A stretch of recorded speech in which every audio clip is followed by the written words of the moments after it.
Hello and welcome back to this week's Conversations with Marlene and Pascale. This week I am going to be talking about the importance of keeping intimacy alive in your relationship. Now, for anybody who doesn't know me, my name is Pascale Lane. I'm a therapeutic relationship and confidence coach, and I help women to decide whether or not to stay in their marriage and improve it, work on it, make it as good as it can be, or whether to leave and start a fresh new chapter for themselves with confidence and self-trust. Marlene? Fantastic what you do. Absolutely fantastic. If you're in that place, or if you've been in that place for maybe quite some time and you really just going around in circles, just get in touch with Pascale. Pascale, your details will be in the comments, won't they? Details in the comments below. Get in touch with Pascale and set yourself free by deciding which direction you're going to go in. Thank you, Marlene. I'm Marlene Shaw. I'm a therapist and coach and self-help author of book 4 now in creation. I help people specifically with relationships and with confidence, and in terms of learning how to show up as their real selves, to not be people pleasing, but actually overcome fear and feel more confident and get the absolute best out of their relationships, how to set great boundaries, have great relationships, have great respect and success, and really get the absolute best out of life, and just say goodbye to all that, people pleasing and not being your own true self. Actually, no longer living through the lens of other people's opinions. That's what I say. And actually being you, getting the best out of your life. So wonderful. Over to you, Pascale. Intimacy. Intimacy is so often misunderstood as being sex. Mm-hmm. And I mean, I've been banging this drum for years now. Intimacy is so different to sex. Sex is obviously intimate, but intimacy for me is far more about complete transparency, vulnerability, honesty, trust, connection, affection, sex, all of it. I think to have a truly intimate relationship, you both need to be,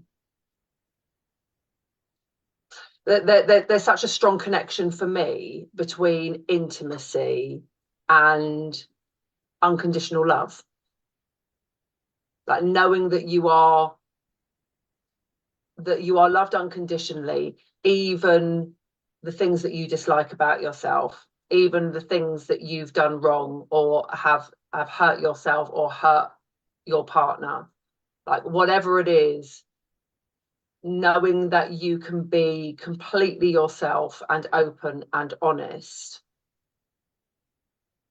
that is true intimacy for me. It's so interesting how these things overlap, because it is being you, isn't it then? That's what you're describing. Yeah, and I'm looking at your picture behind you, actually, just to say that courage to be you. And it is courage to be you. It's courage to be all of you, like all of the parts of you, the light and the shadow, and kind of really embracing that. So yes, intimacy is about sex. When I ask my clients, how's your, I will always distinguish between how's the intimacy between you both, and how's the sex between you both, because for me they are different. People will automatically go to sex 9 times out of 10 if I'm talking about intimacy, but it's not really where I'm going with it. I want to know what the emotional connection is, like what is the connection, what is the trust, what is the communication like in your relationship. I'm far more interested in that than I am about how many times you have sex, because sex, as wonderful as it is for a lot of my clients, so a lot of my clients, just to give context, are unhappily married. But by virtue of the fact they're coming to me, they are unhappily married. So sex is either out of the window or is a tick box exercise. Lie back, stare at the ceiling, plan what you're going to have for dinner and what you need to do the next day, and just keep him happy because it makes life a lot easier. So that isn't intimate. I mean, sex obviously can be very intimate and can be very fun and could be very explorative and creative, but by the time my clients get to me, it's a completely different story. So actually working on rebuilding the intimacy, the trust, the communication, the connection has to be the most important part of the rebuilding of the relationship, if that's what they decide to do. Mm-hmm. I know from working with couples, same as you're saying, but and also that sex is something that is very individual to each couple. So some couples might, have sex all the time, and others never, and most people are somewhere in between. But that's not intimacy. It's not the same as intimacy. If they have great intimacy, then they tend to have great sex. But the intimacy is what happens first. And quite often, if they're not having sex because they've just maybe reached an age where that's just not, they're not interested, or it's just they don't have a very high sex drive, or whatever it is. What really matters to them is the intimacy outside of sex. Yes. Mm-hmm. I mean, as you know, I'm doing a psychosexual therapy diploma at the moment. Mm-hmm. And I know that kind of like a lot of this stuff we know already, but really kind of really going into and really understanding the innate need for sex and how completely different that is for men than it is for women. Mm-hmm. And I know, like everybody knows it. Most people would say that men are a lot more sex hungry and a lot more wham bam, thank you, ma'am, than women. But really understanding the kind of the well, as I said, innate, but like the real kind of like hunter gatherer, the instinct of sex for men and women is just completely different. So it's been really fascinating kind of really getting into that and learning a lot more about it. And the longer a woman goes without sex, the least they want it and need it, whereas it's the complete opposite for men. So I think women can take or leave sex a lot more, and especially when you kind of throw in hormones and menopause and stuff like that. But what they need and what they crave is connection and security. And that, I know I'm going off topic a little bit, but it all ties in together. Women are innately seeking security because they are the one that raise the children. We are the bearers of the children and the keeping them safe and doing all of that, whereas the men are more about kind of sticking it wherever it wants to go and procreating, which is what their primary function is, if you like, in the back in the days. So anyway, off on a tangent completely, but it does go to demonstrate that intimacy connection is so important for women. And actually, I've been surprised over the years of working with couples. I know I don't work with as many couples now as I used to, but it always surprises me surprised me when I was working with couples, how many men missed that intimacy as well. It's not just about women wanting to be cuddled and wanting to be spoken to nicely. So many men that I worked with would say it's not about the sex. I just miss the cuddles. I miss the contact. I miss the touch. You know, and I think that's a really big misconception that sometimes women can have, is that they think that, oh, he's hugging me, he wants sex. Yes. And so many women pull back because they think, oh, if I hug him back or I go in and give him a kiss, then he's gonna think that he's getting lucky tonight, and I don't want to do that. And that's a really, really big misconception. I'm sure you find that too. I do find that, and I do find, working with couples, that men do want that connection. They do want that intimacy. And actually, what I'm struck by, what you've just said, is, this scenario where a woman might say, well, I won't give him a hug because then he'll want sex and I don't want sex. But actually, if they have intimacy, they would talk about it.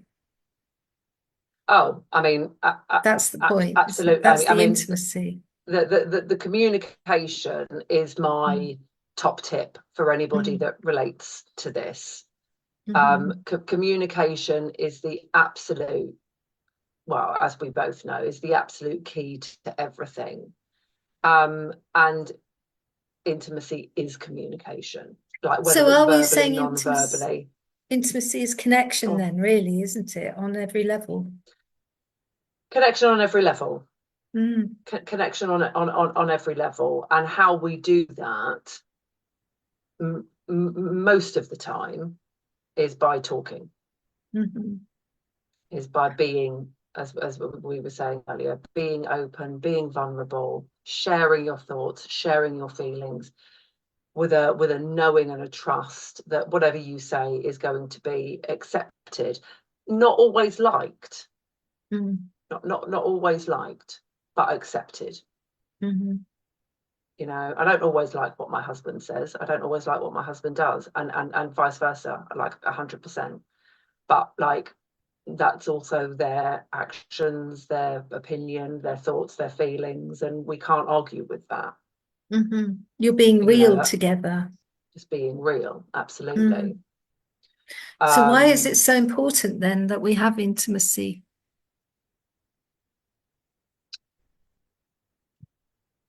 Oh gosh, I mean, there's so many reasons why it's important. Human beings are hardwired for connection. You know, we know this through all of the studies that have been done over the years about affection and bonding, and it's part of our job here, if you like, on Earth, is to connect and procreate, as I was saying earlier.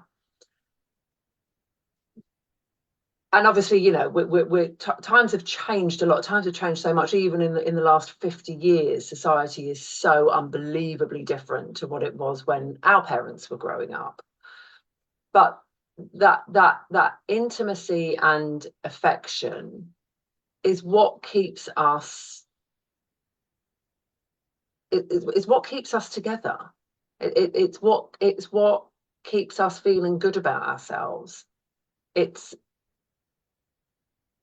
I mean, there are so many parts of it. It's about feeling confident. It's about feeling wanted, feeling valued, feeling respected. It's about teaching our children what that looks like and what they should be expecting from their relationships too. It's about being more than just people who live in the same space. We can all live in the same space, relatively speaking. But if you're having a relationship with somebody, and you know, like, intimacy and affection are different to everybody, to each and every couple. Like, your idea of intimacy and affection isn't the same as my idea, isn't the same as Bob's or Sarah's. You know, we've all got different things that we need, but fundamentally I believe we need them. And the men as well, as we were saying earlier, like, it's just a misconception that men don't want to receive affection, because overwhelmingly they do. They also just want sex a lot of the time, but they also want to be seen, heard, valued, appreciated. Appreciated is a big thing, actually, for both sexes. To feel appreciated in a relationship is absolutely huge. And it's just like, let's just face it, it's just nice. It's nice to have a hug. I mean, I love. I'm a hugger. Like, I love hugs. I will accept a hug. I'll give a hug to anybody who is willing to participate. There's something that happens in that connection that just feels so validating.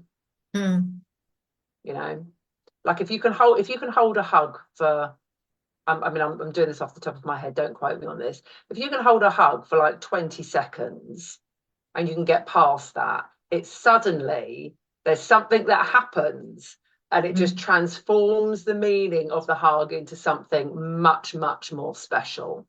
And that gives me chills thinking about it, because I know the difference between a short hug and a long hug. And this is the really important thing about intimacy, right?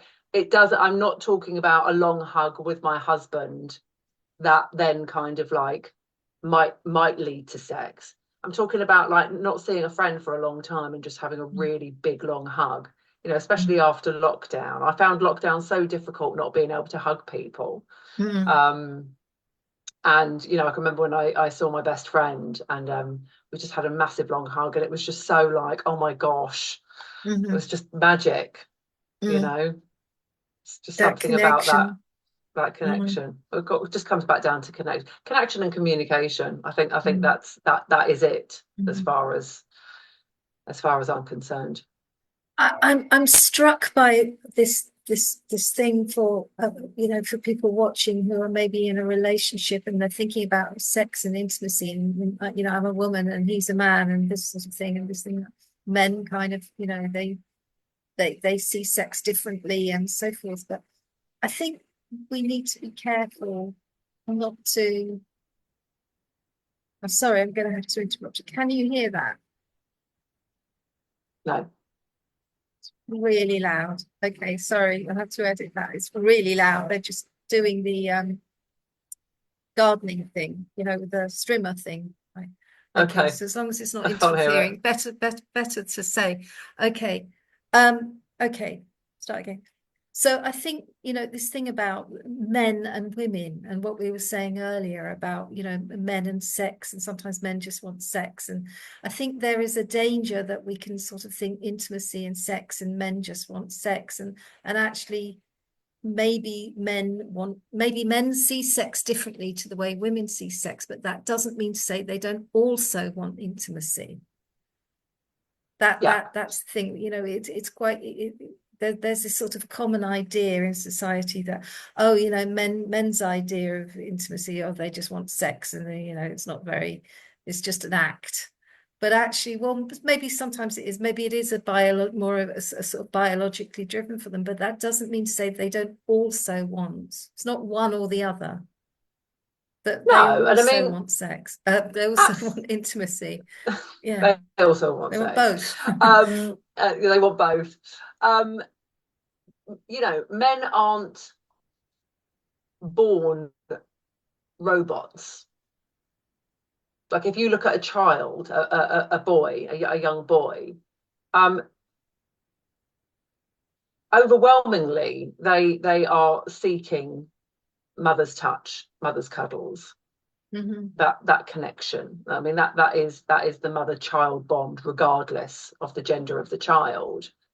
They don't just suddenly hit puberty and then just start masturbating and then everything's about their penis. They're still looking for that. They're still looking for that affection. They're still looking for that bond. All right, the primary drive changes direction, but that innate need to be loved and desired and cared for is still very much there. It just changes. And so intimacy then is really important for female, male. It's intimacy in a relation, in all our relationships, but you're specifically talking about couples relationships is really Yeah. important, isn't it? Really Mm, is. So absolutely. for those people watching, if they feel that they would like more intimacy, how would you suggest that they get from where they're at to having that? It's the easiest thing and the hardest thing. But it really is about being open and talking about it. And I say the easiest thing and the hardest thing, 'cause it's really easy to say, we'll just talk about it. And that's all right for me because I'm a chatterbox and I'm quite open about talking about everything. But for some people, talking and being vulnerable and sharing their thoughts and feelings is incredibly hard. Incredibly hard. It used to be incredibly hard for me too. So I get it. I mean, I understand it completely. But nothing changes if nothing changes. And if you are not able to understand and express your thoughts, feelings, desires, wants, wishes, good or not necessarily bad, but good or not so good, then you're never really going to be in a position to be able to improve the relationship. There might be some people that can, you know, that I can remember working with a couple once a few years ago, and God, they were toxic. They were so toxic.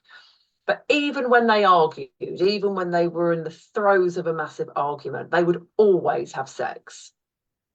And I was just like, wow, that's so interesting. Like you actually like hate each other right now, but they're both like, yeah, but like I'm feeling quite horny, so can we have sex, please? And the other one would be like, yeah, okay, fine, no problem. And then they go back to arguing again afterwards. And I was like, wow, that's really confusing. But that's, you know, like good for them if that's how they worked, which was well, in terms of their sex life, not in terms of the toxic relationship. But I think if you don't feel able to do that part on your own, you need to get a third party to help you. Yes. You need to be able to speak to a neutral person.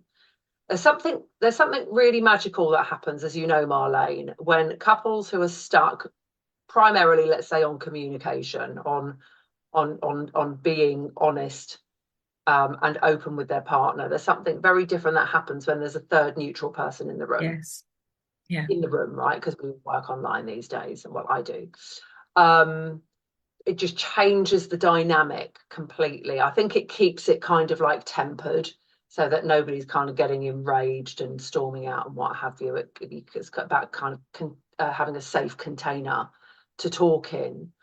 And that's where we do all the exploratory work around what it is that you want. But, you know, without wanting to go over everything that I've already talked about too much, it's not about the sex.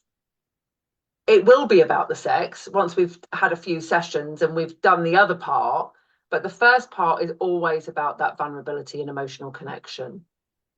And then when you've got that, when you've got to the point where um you know, working with a couple at the moment where she just backs off completely from any physical affection, because she was like, all he wants to do is just have sex. Just, you know, there wasn't any of the foreplay for her, which was, I mean, foreplay for women, again, another drum I've been beating for so many years, doesn't happen just before sex.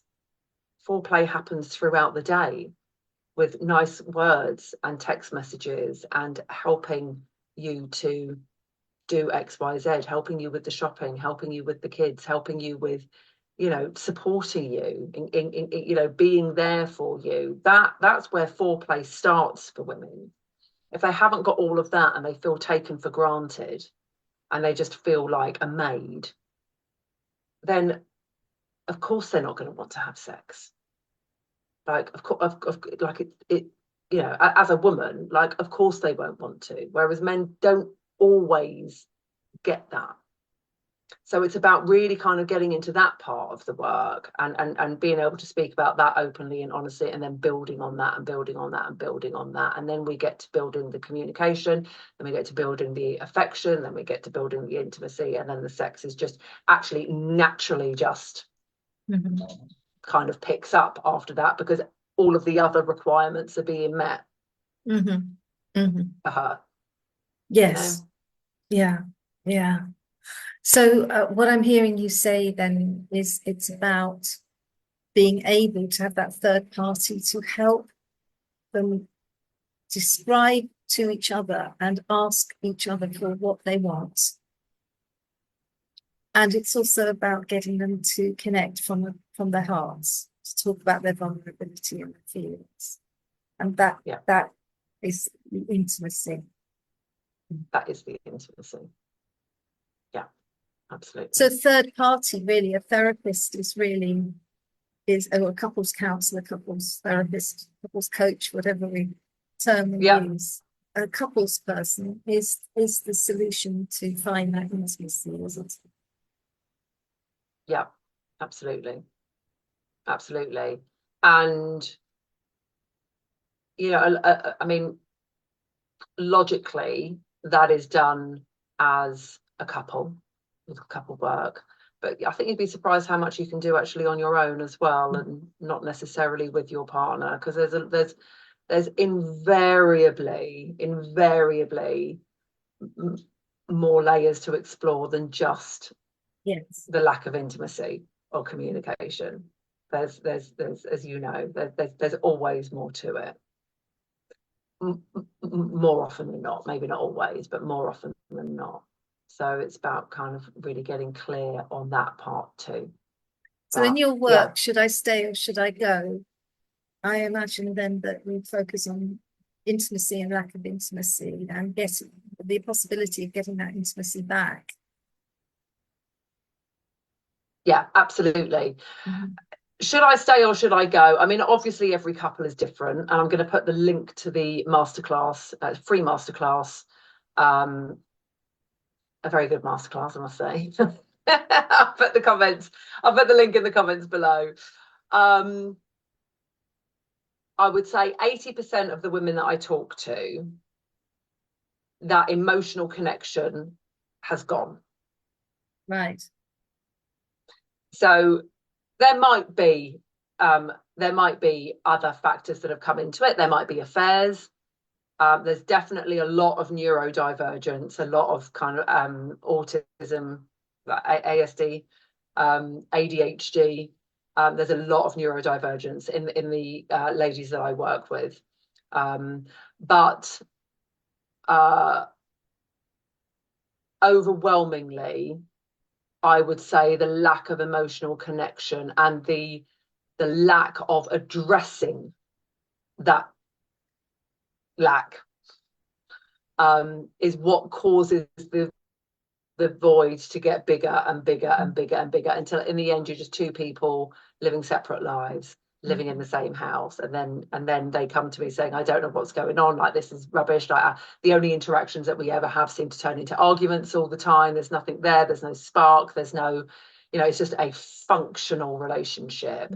And they come to me usually, not exclusively, usually in their kind of like mid to late 40s, and think, this is bullshit, I want more than this, I've done this for years now, the kids are grown up, they don't need me as much, or they've gone off to university or whatever, now it's time for me, and this either needs to get better, or I need to find the courage and confidence to leave and do something completely different.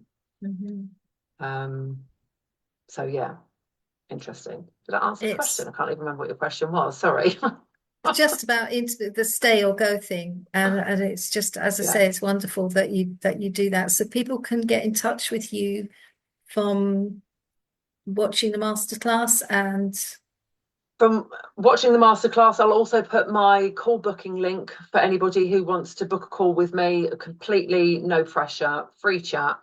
or invite anybody who wants to find out more about how to improve their situation, their relationship, their confidence, to get in touch. If they don't feel ready to book a call and quite address that head on, as it were, just send me a DM on Facebook. Okay, thank you very much, Pascale. As ever, Thank you. fascinating. Your expertise and your professionalism just shines through. Oh, thank you. I love it. I think the thing is we both love what we do so much, Marlene. It's just difficult Yeah. not to shine, isn't it? Like, we're both so passionate about helping people and supporting them to be the best version of themselves. I think it's difficult not to shine when you know that you're having such a great impact on people's lives. Yes. Yeah. And we want to help other people shine and get the best, don't we? Yeah. Yeah, absolutely. Okay. Well, I look forward to working with you, connecting with you, having a conversation with you next time, Pascale. Bye. Excellent, Marlene. Take care. Bye.